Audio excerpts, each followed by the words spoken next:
Welcome back, everybody. This week on tap, we have a Week 14 recap where, for some capacity, I talk about things we saw, things we learned, things to take moving forward from every single game except the Monday night game, which just concluded. Looks like it's going to be game of the year. But if you're ready for this, it's going to be a long one. Don't know how long, but it's definitely not going to be the 12 minutes you're used to seeing from me. Let's strap in. Let's go. Also, real quick, I will be leaving timestamps in the description if you want to just click to a certain game to start with. I'd find it cool if you watch the whole thing all the way through, but I understand if you're just here to catch your favorite team or teams you have guys in fantasy for, see if I talk about them. But here we go.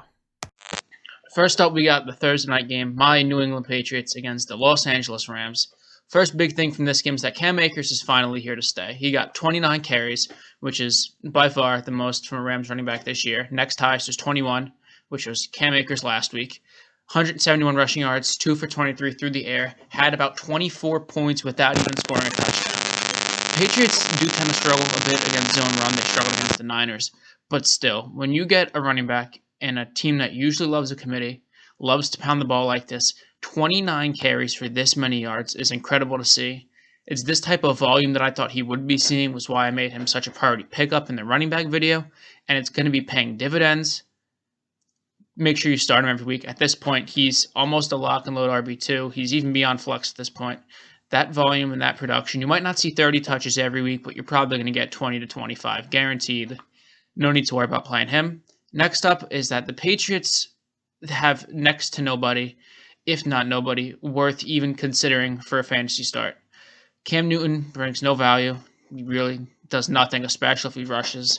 So doesn't do much. Jacoby Myers, N'Keal Harry, Julian Edelman, if and when he comes back. Any of those guys, any of the receivers, don't even talk about the tight ends.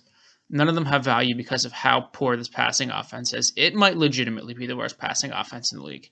Maybe bar the Jets, but there's like talent in the Jets receiving core with Denzel Mims, Brashad Perriman, Jamison Crowder. Even Chris Herndon isn't terrible. He's probably better than most of the players we have out there catching passes anyway. Only guy you should even consider is Damian Harris, and even then, that's just way too matchup dependent for a low-end flex play at this point. Sure, it's a running back that gets touches, that's valuable in some capacity, but he just doesn't catch any passes at all. It's just a really, really lost situation, a lost year for my team. Finally, we have the fact that Kupp and Woods are clearly the leading receivers in this offense, but this doesn't necessarily translate to solid production. They each had 5 catches. Kupp had 33 yards and a touchdown. Woods had 32. Believe Woods had a carry for -1 yards. They are the two alphas. If it is possible to have two alphas, this offense does have them at the wide receiver positions. But even though they're leading the team in targets and receptions, doesn't mean they're really going to blow up every week. You still have 7 or 8 other guys getting the ball, especially when Jared Goff cooking. McVay's scheme is to really spread it around, pound it with the run, and although Kupp and Woods are the two guys that you're comfortable starting every week in that receiving core, it's really not bankable production week in, week out just because of how unpredictable the offense can be. Moving on to who's quickly becoming my favorite little Cinderella team moving forward, the Washington football team versus the San Francisco 49ers. At this point, it's just been retreaded so many times. Raheem Mostert and Deebo Samuel cannot stay healthy. But one person that really, really brings benefits for it is Brandon Ayuk. He is 20th in points per game per receivers, which is pretty impressive, and he's only the wide receiver 35. So it's clear that there's more potential that could be capitalized on if he wasn't hurt for a little bit of the middle of the year. In the last 7 out of his 8 games, he's had a touchdown or 100-plus yards. And in the last 4 out of his 5 games, he's had at least 6 receptions. So you're looking at a floor of no worse than 12 points depending on scoring format for a guy. And beyond that, he just passes the eye test. When you watch when you watch Brandon Ayuk play football, you just see the potential. You see how well he moves after the catch. You see how good of a route runner he is. You see how dynamic he is. He just looks great at all times when he's on the field. And with these other two guys always hurt, Kittle, when he comes back, will mop up some targets, I admit, but Ayuk is still going to have arguably more room with Kittle taking up such great attention from the defense. He will be a great play moving forward, definitely a flex, possibly a receiver too, depending on your situation. And next year, he might make another great round 8, round 9 wide receiver sleeper that takes you to the playoffs. And I mentioned it in the little intro, they're my Cinderella, but the Washington football team is going to be a very hard first-round matchup for whoever they play, should they make it out of the NFC least. The offense is bad. They got Terry. That's it. They had Gibson. He got turf-toed. Horrible. Tough scene. Alex Smith's leg is possibly close to falling off again. I sure hope not, because we all love Alex Smith, but Dwayne Haskins is the quarterback. But besides that, their defense is strong. They play disciplined. They play hard. And they are an absolute nightmare to play. We've seen in the playoffs teams with ugly offenses but insanely good defenses being able to make a run. This team definitely cannot win a Super Bowl, but I wouldn't be surprised if, depending on the team they pull first round, they pull out an upset. They have just such a tough defense. Ron Rivera's done such a great job in his first year. There's a lot of talent on that unit, but they're also maximizing it. They can force turnovers. They can score on defense, which they pretty much need to do. And they just play smart and disciplined. That is the recipe for a nightmare for a team like Seattle, who they play this week. Getting a nice litmus test. Pass rush is mean. Let's see how Russ can handle a team that's so good defensively. And I just miss Antonio Gibson really badly. Picked him up off waivers. I loved him all this year. Hopefully he comes back fine next year. He should. Turf toe is just a bitch, and he's definitely going to be out for the rest of the year, it seems like. Following that, we had the matchup between the two worst teams in terms of winning football games in the Atlanta Falcons and the Los Angeles Chargers. The Falcons yet again proved that they need Julio Jones to actually function. Their big touchdown play was a touchdown pass from Russell Gage to Calvin Ridley, who did have himself a game, but if we're talking real-life football, this Falcons offense just doesn't look as good without Julio. They need that guy there to take the pressure off, stretch it out, do whatever so everyone else can operate. And it doesn't help when you have no running game because your running back is somehow 26 and in a wheelchair. It sucks. His knees are bad, but come on now. There's nothing they can do on the ground because Gurley sucks, Ito Smith sucks, Brian Hill also sucks. Matt Ryan can't do anything. Have you fucking seen him try to move? It's just Ridley and Hurst sometimes. Without Julio, they really, really, really don't have a dynamic element going forward. And Ryan looks worse than before. He's regressing almost. It's almost like that year was just Shanahan working magic and Julio being elite. But I don't know. Next up, speaking of elite, Austin Ekeler might be my sleeper pick. Not sleeper. I'll be willing to die on this hill at some point over the offseason. He can be the RB1 next year in fantasy. Don't jump down my neck. I know how bold that sounds, but I am absolutely in love with what he brings to the table. He's a strong, efficient runner, good after contact, has big play potential every time he touches the ball, is an excellent route runner and receiver, and doesn't need to score to have an elite day in fantasy, which might be the most important thing. This past week, he had 24 total points without scoring a touchdown. That's nuts. If he scores even once, he's looking at 30. That's a McCaffrey-type day.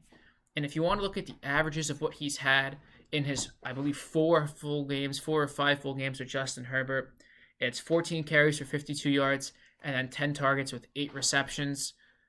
Over a full season, that's nearly 1,900 scrimmage yards. I don't want to get into the specifics just yet because I'm going to have something cooked up for Ekeler in the offseason. It's going to be a hype piece. It's going to be stats, though. Going to be a hype piece, though, because I'm so excited. But when you convert all the on-pace shit, 16-game on-pace type thing, he comes out to an average of 21 points per game in PPR. It's incredible. And I know 16-game paces like that can be misleading. You're like, well, he hasn't scored 21 points every full game with Herbert. I know. It's just more meant to highlight what exactly the ceiling for him can be if he gets a full season with Justin Herbert and continues to get such heavy usage. But that could change if the offense stops handicapping them with the horrendous play calling. Specifically Justin Herbert. What we've seen from him and what his profile was coming out of Oregon was big guy, can move a bit, and has an absolute fucking rocket of an arm. So, for some reason, this week, the strategy was, let's give him a whole bunch of dump-offs and screens against a secondary that sucks. It was a really, really bad, lackluster performance, and it wasn't entirely on Herbert. He had 36 completions for 243 yards, a whopping 6.7 yards per completion. It is 1 week, but for comparison, the Foles and Mitch Trubisky-led Bears are averaging 8.9 yards per completion on the year. Justin Herbert was a full almost 2.5 yards less per completion than Nick Foles and Mitch Trubisky. And by forcing these super short passes to be such a heavy part of the game plan, you're clearly handcuffing Justin Herbert's potential. We all know what he has. He has that mobility and that absolute cannon. We saw it on the late dot to Johnson late in the game to set up the field goal. He's got a cannon and he can put it on a dime. And you're also handcuffing Austin Ekeler's route running ability. The dude can legitimately run routes. He's got great receiver skills. Stop leaving him as just some swing pass, screen pass, and crate. Sure, he can do all those. But by just forcing them both into this small box of fucking Drew Brees type passes, you're not doing any of them any favors. And just to wrap up this little thing, it's really possible that the Chargers pull a Chiefs and support a wide receiver one, a QB one, a running back one, and a tight end one. Not overall at the position, but just would be categorized as one for those positions. I don't know why that was so hard for me to think of. Keenan Allen, beast. Herbert, beast. Ekeler, beast. Henry, it's tight end. And after that doozy, we have Packers-Lions. Aaron Jones is struggling, guys. It's really worrying, and it's not completely on him, but it's on Matt LaFleur here. He's been splitting touches pretty evenly with Jamal Williams and hasn't getting anywhere near as much passing work as he honestly deserves. Last year, if you watched Aaron Jones in games, one of the things that made him so both real life and fantasy valuable was his ability to run routes. He had great routes, a lot of touchdown catches. They used him as almost Ty Montgomery on crack, except a much better runner and a much better receiver. But for some reason this year, they've kind of cut that off. They give him very, very limited passing work. They split his carries. I'm really unsure why. I know he has an extension coming up. Maybe they don't want to give him much work so they can bargain for a cheaper contract. I know Jones is having an issue with his agent. But, like, Aaron Jones's thing, his fucking resume should speak for itself. It's really hard to not sell what Aaron Jones can do on a football field. And for whatever reason, Matt LaFleur also hasn't seen it this year. He had it last year, and he's just let it slip through his fingertips. And I guess it's one of those situations where real-life football and success clearly comes before fantasy. But for the fantasy community, it's just frustrating to see a guy so talented be horribly misused. I do have hope a little bit moving forward with the Panthers as a matchup, but the workload that LaFleur is giving him is just concerning me. But I'm not concerned about Devontae Adams. He's the most consistently great receiver in fantasy. I know I said Tyreek Hill has the most explosive potential of anybody, but on a week-to-week basis, what Devontae Adams does for you is pretty invaluable as well. He's a guaranteed 18 points literally every week and is likely a 20 burger. He just hasn't hit 20 every week. The matchup doesn't even matter.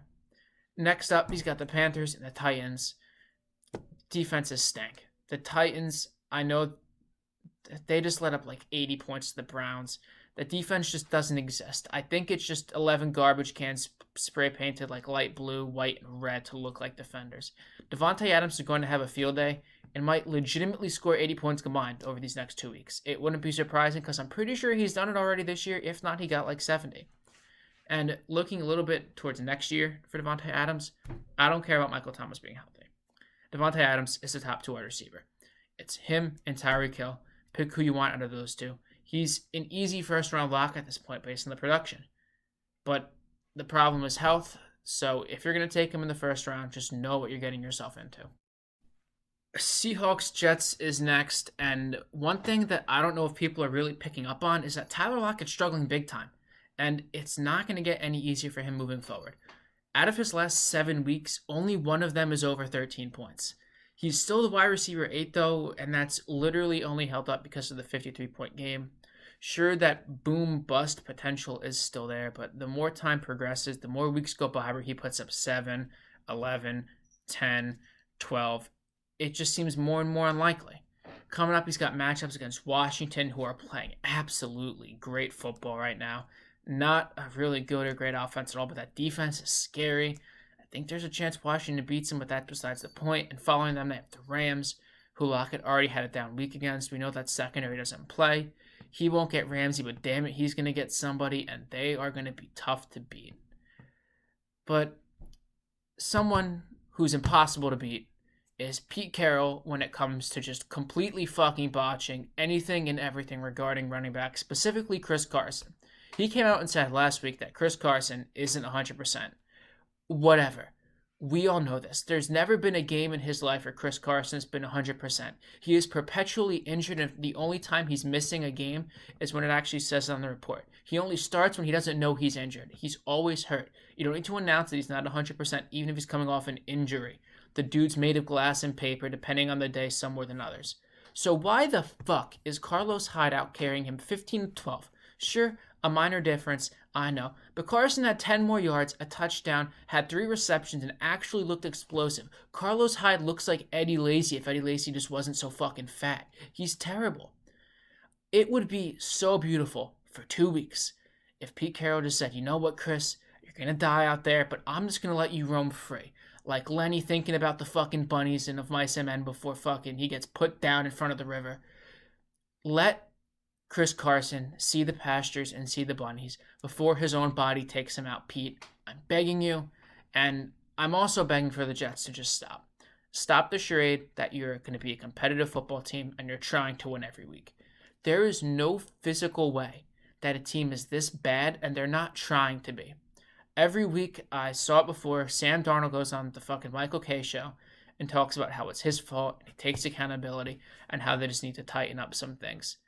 Why is Sam Darnold the only person who, cares about this team or takes any responsibility? Everybody else has thrown in the towel and threw it in about fucking 12 weeks ago, except him. They're doing it intentionally. You cannot be this bad and this poorly run of a franchise on accident. Every decision is mind-boggling. I get Greg Williams likes to blitz, but fucking cover 0 with Henry Ruggs on the field when the Raiders need a deep ball and spying Derek Carr? Where is Derek Carr going to run to? It's going to take him the fucking 15 seconds left on the play clock to get to the sidelines. There's just no way it's not intentional that they're this bad. It just has to be. I almost can't believe it. Next up, we got the old Indianapolis Colts versus the Las Vegas Raiders.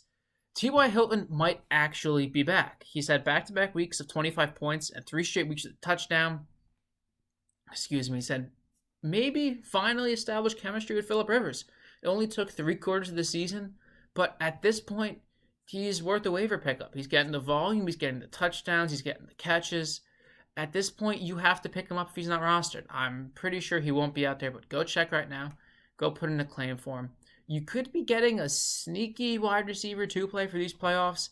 Might be a more solid than not flex play. And he's got the Texans coming up, who Mitch Trubisky just torched. They made Mitch Trubisky look like Patrick Mahomes and Deshaun Watson. It was great. It's great for opposing offenses. He's going to be playing the Texans. Like I said, he's a must start, I think. He's coming off such hot games. He's keeping the streak going. I think you have to start him. And back to guys you should finally start, that finally had the breakout, that are finally here. Jonathan Taylor has hopefully, possibly arrived. Trent Richardson 2.0 is gone, and here is Jonathan Taylor, hopefully. These past few weeks, we've really gotten to see the talent that he showed at Wisconsin and the reason he was drafted in the 2nd round. This past week, he got 20 out of the 28 total carries, which is beyond relieving for a backfield and a coach that said they were going to roll out the hot hand approach, I think not even a month ago. To go from hot handing a 3-man committee to giving running back about 75% of the total carries, having him score both touchdowns and giving him 2 receptions is highly encouraging. Next week, like I said about T.Y., got the Texans coming up, who David Montgomery just torched for about 120 yards. A lot of them came on one big run, but if David Montgomery can break off a big run against this Texans defense, anybody can. And anybody especially includes Jonathan Taylor, who is built like a fucking linebacker and moves like Tyreek Hill. Don't be shocked if he edges towards 170 total yards from scrimmage and multiple touchdowns. It just seems destined to happen. He's finally here. Much to the chagrin of everybody who gave up on him when he sucked. I mean, rightfully so, he sucked, but he's finally here. But to somebody who never left, we have Darren Waller. Going to keep it short, going to keep it simple. Super consistent, tight end 2 on the year. It's just nice to have consistency at a position that lacks it outside of that number 1 guy. Darren Waller's cool. On to Cowboys versus Bengals. And I haven't made it very clear on this channel, but I do not like Gio Bernard. More specifically, I don't like how this fucking coaching staff uses him to vulture everything away from Joe Mixon when Mixon was healthy. I could get started on how badly the medical staff and whoever the fuck designates injuries for the Bengals fucked this up, by somehow leaving him on the IR forever with a week-to-week injury. He's been 1 week away for 6 weeks at this point, but I'm getting off track. I don't like Gio Bernard, but what they did to him was fucked up. He fumbled once. He hasn't fumbled in like 700 carries, and they immediately pulled him. Just say you were looking for an excuse to test out Travion Williams or whoever the fuck you have back there, like Samaje Perine. He stinks. His brother stinks. But just tell Gio, like, hey, listen, we have some young guys. We want to see what they have. Don't fucking pull this shit. He's been so loyal to you guys for so long. He's like the fucking herpy of fantasy handcuffs. He never goes away. He kind of has standalone value and is always there right when Joe Mixon's about to score. But, I don't know, just be kind to Giovanni Bernard. What has he done to you guys? But something I'm really, really excited about. This is for 2021. I can already see it happening. Amari Cooper is going to be the fantasy wide receiver bargain. Doesn't matter what format. It could fucking literally be anything at this point. For some reason, the boom-bust, inconsistent receiver is good at home and sucks at away games narrative for Amari Cooper is still alive and running. I just don't get it. He's had 12 points or less twice this year. Once was against James Bradbury, which he's fine, gets a pass, was a stinker, Bradbury's great, disregard it. And the other was the fucking Ben DiNucci Eagles game. Outside of that, with Andy Dalton, with Garrett Gilbert, with Dak Prescott, he has had over 12 points a game, which sure isn't outstanding, but it's far from inconsistent, which is something that people love to push and talk about, despite not really knowing what the hell they're talking about. Despite losing Dak in Week 5, he's still wide receiver 13 on the year. This guy is still a high-end wide receiver too, without one of the most fantasy-friendly quarterbacks and therefore offenses. We saw just a glimmer of it. It was incredible what it was going to do for fantasy. Dak was going to throw for like fucking 8,000 yards and 30,000 touchdowns. It was going to be glorious. And with those first 4.5 weeks with Dak, Amari Cooper was the wide receiver 8 and was just drilling off like 17, 16, 25. There was no inconsistency. He was consistent, he was rock solid, and he was giving you everything you wanted out of a wide receiver 1. But somehow, whether it's due to him playing in a lackluster offense, playing with Andy Dalton, getting dropped a bit because of the hype of guys like DK Metcalf, Stephon Diggs, whether you think the hype is deserved or not, I think it pretty much is, but he's going to fall. He's going to fall somehow into that 14 to 20 range of wide receivers in terms of ADP, and it's going to be to your benefit 1,000%. He is still insanely good, and he's doing it with absolutely nobody under center. This offense is stagnated, but he's still finding a way to get it done every week. And going off that, I miss Dak Prescott. He was my quarterback in one league. I stacked him and Amari Cooper. It was beautiful for that short month where I had hope in that league before it all fell apart. It was beautiful. I miss Dak. He's a nice man. He talked about mental health. He was going through it. Kept it vocal. Fuck you, Skip Bayless. You're a dick. But we want Dak back. Everyone wants Dak back. Give him his money. They're not going to do it. Let him be happy. Let him play quarterback. Moving on to the Arizona Cardinals versus the New York Giants. The G-Men let DeAndre Hopkins really get back on track, hopefully. After that down stretch of kind of low production, what you don't really want from DeAndre Hopkins, he has back-to-back 19-point weeks that have come against Jalen Ramsey and James Bradbury. Two of the best corners in the league right now, especially in shadow coverage. It's really impressive to see a back-to-back 19-point week slate, especially against guys these good. He got a Dante with pure volume and no touchdowns, Julio Jones-esque, and against Ramsey, who caught himself a touchdown and had around 23 points, I believe. He has a matchup with Darius Slay coming up too, who for 3 straight weeks has been cooked by DK Metcalf, Devontae Adams, and Michael Thomas. This week, it doesn't get any easier for him as DeAndre Hopkins is coming to town. He's riding a wave. Murray's still banged up. Doesn't really seem to matter. I think we're finally seeing that playoff turn up, wheels up for DeAndre Hopkins. But in terms of the Giants, there's really just not much to say here. There's nobody fantasy relevant. Daniel Jones sucks. He's probably still hurt, and he still kind of sucks. The receivers suck. Evan Engram can't fucking catch a ball. He should be a Texans tight end. He'll drop fucking 6 passes a game. It'll be incredible. Deshaun Watson will have even more wasted potential. But, I mean, Wayne Gallman's kind of cool, I guess. He gets decent carries. Fuck Deion Lewis for vulturing the touchdown. Don't have Wayne Gallman rostered anywhere. That just pisses me off. He had like 2 carries the whole game, and one of them was a goal line fucking dive. No reason for that. And I don't know. I guess Dan Arnold's cool. if the Cardinals had a tight end who wasn't literally just a guy who could catch a football and get open, kinda, especially when a team blows coverage, it would be a lot better. Maybe a guy like David Njoku will be cool there. I don't think they get him, but Kyle Pitts, who's more of a move tight end, kind of a wide receiver trapped in a tight end's body. If they had anybody who wasn't just the most replaceable tight end in football, it might be more interesting to see. But for now, we're stuck with Dan Arnold, who you're never going to start, you're never going to roster, you're never going to think twice about. Next up, we have Texans versus Bears, and Deshaun Watson is an elite quarterback and is making chicken salad out of complete chicken shit with the offensive cast he has around him. He's lost D-Hop. He's almost certainly lost Will Fuller. I doubt he resigns. And Brandon Cooks is always hurt, leaving his top receivers as Kiki Kuti and some other guy I forgot the name of. It was something stupid. His two running backs are always injury prone, and despite a disappointing performance for his standards, he still had around 17 points and would have had about 22 if Jordan Akins didn't let the ball hit him in the fucking arm because the sun was in his eyes. He dropped touchdowns on Thanksgiving. He dropped this touchdown. There is no reason Jordan Akins should be rostered by any fucking NFL team. He's absolutely terrible. You bring him in to catch and he can't catch. There's no reason he should have a job.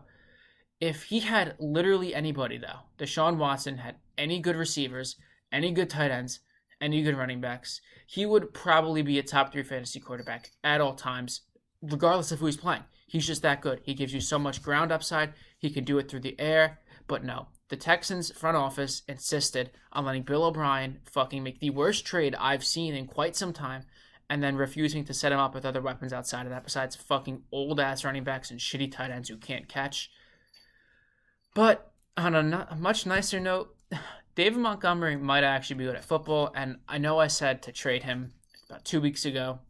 I thought that despite the schedule looking really nice, that he just wouldn't be able to produce. He hasn't shown that great of a ceiling to this point this season, and I think I'm about to promptly stick my foot in my mouth because David Montgomery looks damn good at football. 3 consecutive weeks of 24-plus points, and the matchups are staying easy with Minnesota and Jacksonville, who he can both exploit on the ground. He can legitimately finish this year as a top 5 running back rest of schedule, which if you would have told me going into this year that David Montgomery would go 11-12 weeks of the year, averaging just about 12 points, I wouldn't have been shocked. But then if you would have told me that he would have ended the playoffs on a tear of averaging about 25 a week, I mean, I could have believed it, but I would have laughed in your face most likely because it's David Montgomery, and we all thought we knew what we were getting. Clearly not. If you traded him because of what I told you, my bad. Staying on topic with the Bears, Cole Kmet next year could be a really, really interesting target in redraft and dynasty especially if Jimmy Graham leaves. It's traditionally a position that takes at least a year to get a hang of for rookies, Hawkinson, Fant, Gesicki, all of those guys, even going back to older guys who I can't really name off the top of my head. All I know is that the general idea is that tight end, it's proven time and time again by these rookies, draft capital regardless, tight end usually takes them a year to get in and get settled. Graham also gets in the way of that development because he's still solid enough, and the Bears offensive play callers or staff generally know how to use him. Nice red zone target, nice over the middle target, big guy gonna box you out, gonna catch. He's still good enough to block out the production and potential of a Cole Kmet type guy, but if he leaves, nearly 80 targets could be vacated from the tight end position based on the share he gets over the last few games. I believe he's at 60-ish right now, and even more could be gone if Allen Robinson leaves, probably close to 120, 130. These past 2 weeks, Cole Kmet has seen back-to-back weeks of 7 targets, a number he hadn't seen all year. He's actually been running more routes over the past 3 weeks than Jimmy Graham, which shows that although Graham is good and they're still using him, they're finally starting to let their young gun flourish. This offense loves tight end. They use him heavily. They're using one, and now they're starting to incorporate another. If Jimmy Graham leaves, that could really open up a lot for Cole Kmet in terms of opportunity. He could take that second-year step we've seen from guys like TJ Hawkinson, saw a little bit from Mike Gesicki, saw a little bit from Fant if the injuries didn't get in the way. He's definitely a guy I'm looking to target next year. Redraft, dynasty, whatever you got to do. Really interesting prospect, really interesting potential at a position that really needs new name. Broncos-Panthers, relatively tame game. Not too much to say, but I still have some things on it. Jerry Jeudy we'll be fine, especially if a guy more competent comes in at quarterback. I know Sutton's been out, which might take up a few more targets. Fant's always hurt, so if he ever gets healthy, some more targets will be taken there. But my kid just fucking hit in my bag and fell off a chair. I'm sorry. Sutton's down. Fant's always down. When they come back, they'll get targets. But even then, I really don't think he's going to have a problem. Wide receiver, as of recent, has become a very heavy what can you do for me first year type of position, where if you don't produce first year, you're going to be on the chopping block. Guys like J.J. Arcega-Whiteside, guys like N'Keal Harry, guys like Andy Isabella. Basically, fantasy irrelevance at this point because they didn't produce that first year. Look at guys like A.J. Brown, DK Metcalf. Didn't have amazing rookie years like they're having this year, but they still produced enough to inspire confidence. The selling point for Jerry Jeudy was his route running. That's incredible. It's still very much there. He's going to get targets, and he's going to get plenty of them just because of his ability to get himself open into such vast spaces. I read a stat on Twitter from a fantasy analyst. Can't give you the name right now, but it said that he's one of 6 players who's played over 2 games. I guess that's to exclude some random bozo who had 1 game and had this stat. He's averaging a 20% target share and 100% or 100 air yards per game. Really impressive. It hurts a bit that it's not translating to production really, but it shows how heavily they're looking to get him involved, especially as the other guys in this offense are banged up and not really doing much. Carolina, that wide receiver room, you can pretty much start any of them with confidence every week as a flex play at this point. I know Moore was out because he was on the COVID list, but outside of that, Anderson and Samuel both got 9 to 10 touches total, few catches, few carries for both of them, had about 15 points, 30 combined between the two of them. Moore, when he comes back, a little more boom bust, might give you that 4 for 32, or might give you that 3 for 100 and a touchdown. But I feel like at this point, although I said to sell him, if you have him, you have to trot him out just because of what he can offer, unless you obviously have a better option. Finally, for this Broncos-Panthers games, one of the most confusing things, especially considering the amount of money they paid for this guy in the offseason, is that Melvin Gordon is still being fucked by misusage by this Broncos coaching staff.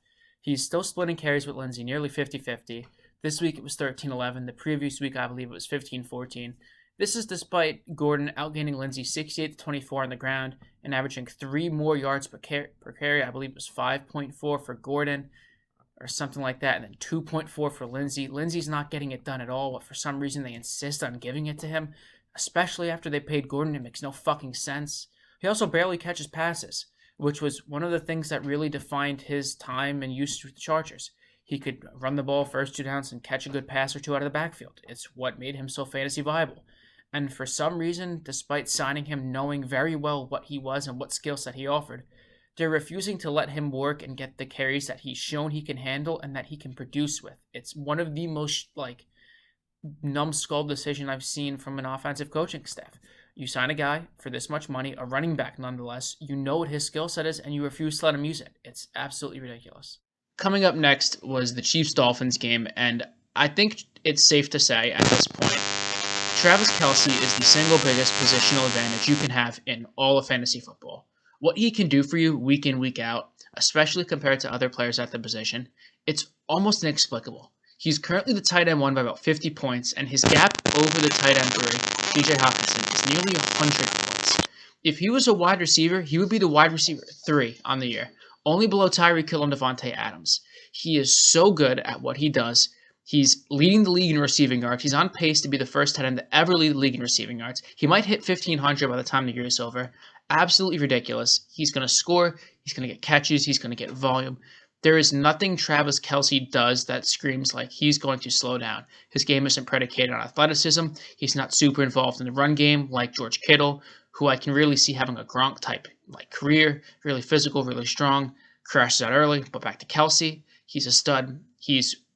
You're never going to take him in the first round, but what he returns for you, especially at a position so shallow, it almost does warrant first-round consideration, especially going into next year. We've seen from them that they can maintain low-end running back 1, possibly mid-running back 1 next year, one of the top receivers, one of the top quarterbacks, one of the top tight ends, one of the few teams that can do that. Kelce is a guy that is just far too valuable to ever let slip too far in drafts. A lot less fantasy-related, but Tua looks legit. He's operating with a relatively talentless cast of weapons, especially when the guys like Mike Gesicki and Devontae Parker go down. Sure, you have Jakeem Grant, but he's vertically challenged, and everyone else in the offense kind of sucks. He had a really nice comeback out there. Showed poise, showed composure. Everything you saw at Alabama was mobile. Put some really nice throws into some really, really tough spots. It looked really good. Didn't come out to win, but you have to be impressed with what you saw with him. If they can get him a real alpha receiver, like a Jamar Chase, like a Devonta Smith in the draft, maybe they dip in a running back at some point. Guy from North Carolina, his name is slipping my mind. Grab a Najee Harris, grab a Travis Etienne. You don't need to do that. You have a guy like Gaskin who's serviceable enough. But point is, if they reinforce Tua with weapons, with an elite wide receiver one so that Gesicki can get some of the coverage taken off him, and Parker can slot into the more natural wide receiver 2 role where I think he'll flourish even more than he did this year, it's going to be insane. He's going to put up really good numbers next year. And back to the Chiefs. Tyreek Hill has the most immense upside by far from a receiver this year, and possibly what I've seen over the past few years. On 2 touches this week, he had 21 points, which would have been a fine enough week from a guy like that. You'll take 20 from wide receiver 1 at any point, but he had a few more catches on top of that and rounded out at 28. His upcoming matchups, who are NOLA and Atlanta, Jesus Christ, that's going to be a bloodbath. Those 2 matchups are going to allow them to feast, especially because NOLA is very good against the run, and Atlanta is sneaky underrated against the run. They're really not that bad. Him and Kelsey are going to absolutely eat. It's going to be ridiculous. This is the reason I told you to get him, even if it costs you a guy like DK Metcalf. What Tyreek Hill can do with, oh my goodness, with limited touches is not even close to being matched. He can go from 0 to 20 points so ridiculously fast. His speed is game-breaking. His route running and strength in combination with that, as well as having top 2 quarterback in the league at this point. If you want to put Rodgers above him after this season, sure. But what they can do on a week-in, week-out basis is unmatched, even by Devontae Adams. Adams is very good and scores a lot and produces a lot, but what Hill can bring you from taking you from 0 to 20 on 1 play nearly, it's unmatched, it's elite. It's why I think he's going to be the wide receiver 1 closing out the year, and it's the only guy I think who can rival Derrick Henry in terms of points scored over this stretch. Coming up next, we had the Vikings and Bucks game. First things that Dalvin Cook is still a great fantasy running back, especially considering just how shallow the position is, but he isn't going to be that superstar you saw earlier. He still put up 19 points in full PPR with 18.5 PPR, but he has a killer slate coming up. Chicago and NOLA are really difficult matchups on the ground, and while he can still produce through the air, I would expect a step back. You're not going to be getting that 35, 30-point burst that you saw in the beginning of the year, I don't think, at least. The matchups are too tough on the ground. They might really lean into the passing thing to keep up with a team like the Saints, and the Bears game could be ugly again. He struggled against them last time. I know he got hurt at some point, I believe, in the game, but just don't expect a ton from Dalvin Cook. He's still an RB1. You're still starting him every week. No questions asked. Just don't expect RB1, RB2 type finishes. I'd keep it more in the RB5, RB6 type of range. He's a very talented guy, very great player for fantasy. Just the matchups aren't going to be there. And in the other running back room, Bruce Arians is still in absolute dick. Ronald Jones did end up with most of the carries. Sorry, my cat's in the background. But he always feels like he's on an incredibly short leash with one mistake leading him to be put in the doghouse for no real reason. And Ronald Jones in his best games, the game he had up with a 98-yard touchdown, I was on carry like 22 or 23. This game he did fine. He had 18 carries, averaged 5 a pop, scored a touchdown. But he really needs those carries to get moving. He's like a volume type shooter. Once you start giving it to him, he's going to get more in that rhythm and might really hit that stride around carry 14, 16. But when you cut him off at carry 10 because he had a drop or anything like that and put him in like Leonard Fournette or LaShawn McCoy, for some reason LaShawn McCoy saw touches today. Keyshawn Vaughn wasn't active, but that's a whole other story. Ronald Jones is going to need carries. He's going to need that volume. He's going to need it to get productive, and Arians just refuses to give it to him for whatever reason. And he really needs it because he gets no passing work. He got, I think, 1 catch this week, if that. He's a non-factor in the passing game. Really disappointing when you look at that, but it is what it is at this point. We're just going to have to deal with what we know Bruce Arians is as a coach in terms of fantasy running backs. And last up, don't panic about Adam Thielen and Justin Jefferson. Had a down week. I think they both had under 10 points, roundabout. but don't panic about them. They're both top 10 receivers for a reason. This offense is optimized to run through those two and Dalvin Cook. With these tough matchups coming up in Chicago and NOLA, they have been very good against the run, but quite susceptible to receivers. They are going to get work. They're going to score. Jefferson is a touchdown magnet, as is Thielen. They're the only two guys in this passing offense, save for Irv Smith getting a few and Dalvin Cook getting a few. They're going to get fed. There's no need to worry. You're still starting them every week. Just accept the bad week and move on, but don't forget about what they've done for you the past season. On to the penultimate game, and on to the ultimate quarterbacks fucking matchup, New Orleans Saints versus the Philadelphia Eagles. Jalen Hurts isn't too bad at this whole football thing. I did not like Hurts at all this week against an insane Saints team. On paper, it makes sense. You don't want to take a first start quarterback who's a rookie coming in against a team that's been the best defense over the past month of football, been absolutely lights out, but he showed up. Wasn't perfect, made smart plays, made nice throws. Was a great adjustment by Jeffrey with that back shoulder fade type catch in the end zone for that first touchdown. Was a really nice play. Believe he made it under pressure. He led his team to a W. That's all you can really ask, especially of a guy who was thrust into such an undesirable position. There might not have been a harder situation for a quarterback to come into than first start of their career, play against the Saints, who were absolutely red hot on defense. Yeah, 20 fantasy points too with a fumble, so it would have been 22 without it. Really hopeful looking forward, especially against the Cardinals. Might be a better matchup. Definitely is a better matchup. And he should prosper. Speaking of prosperity, we have Miles Sanders, who might possibly be back. And it seems like Hurts' mobility and his ability to spread the field just by himself, by being on the field, is doing wonders, at least right now, for Miles Sanders. Had 14 carries for 115 and 2 touchdowns with a sweet little 4 for 21 through the air. Looked great, and Peterson stuck with him as the lead back, which is great to see finally. So many points throughout this year, especially the last 2-3 weeks. Peterson had a healthy Sanders and just refused to let him be the workhorse. Came out in the offseason, said to be the workhorse. Week 13, there he's fucking splitting carries at Boston Scott. But hopefully, he stuck with him against a tough defense. And that might be a necessity to play your best players against the tough matchups. But I think it's a sign of things to come where Sanders might not have 30-point weeks every week, but he's definitely going to be the guy in the backfield, hopefully. That's what we want to see. No guarantee. It's hard to trust a coach after he's shown you his true colors so many times. But at least for these last 2 weeks, we should be able to get Miles Sanders in a pretty damn good role as at least an RB2. RB1 potential is always there with a guy who can break off an 80-yard touchdown run against the toughest run D in football at this point. And the Saints just need Taysom Hill to leave and for Drew Brees to come back. He cannot be the quarterback to lead a comeback. I know they were close to actually coming back, but they just couldn't get it done and are in danger of losing the NFC South to the Tampa Bay Buccaneers at this point. Brees isn't going to be back until the playoffs, and you need a guy like that when you get down, who's experienced, might not be able to whip it down the field more than 15 yards, but can lead you down the field on a nice sustained drive, make the comeback, do all that. Taysom Hill just doesn't have that. And until Drew Brees comes back, it is going to be a rough time for the Saints offense. If they find themselves in any sort of hole, and considering they're playing the Chiefs next week, I think that's exactly what is going to happen.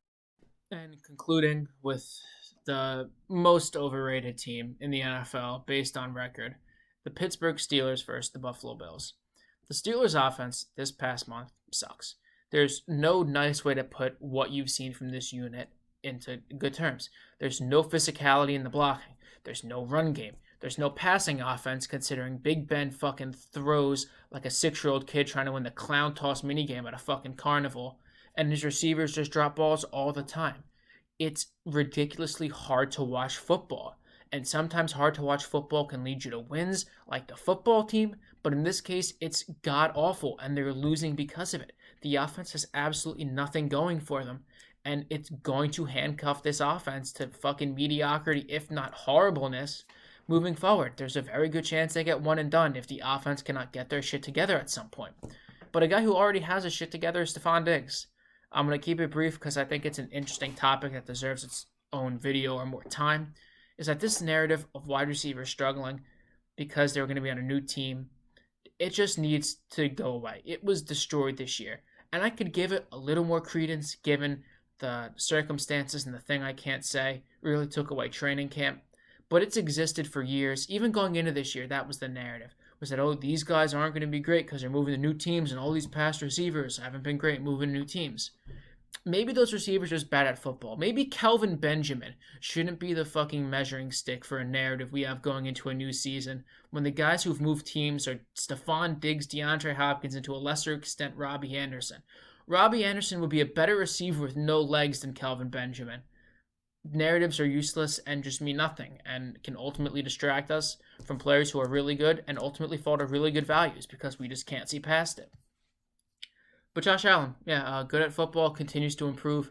Not perfect fundamentally. They were talking about it on the broadcast. If you looked real close, you could see like Chris Collinsworth having a stroke at some point with some of the one-liners.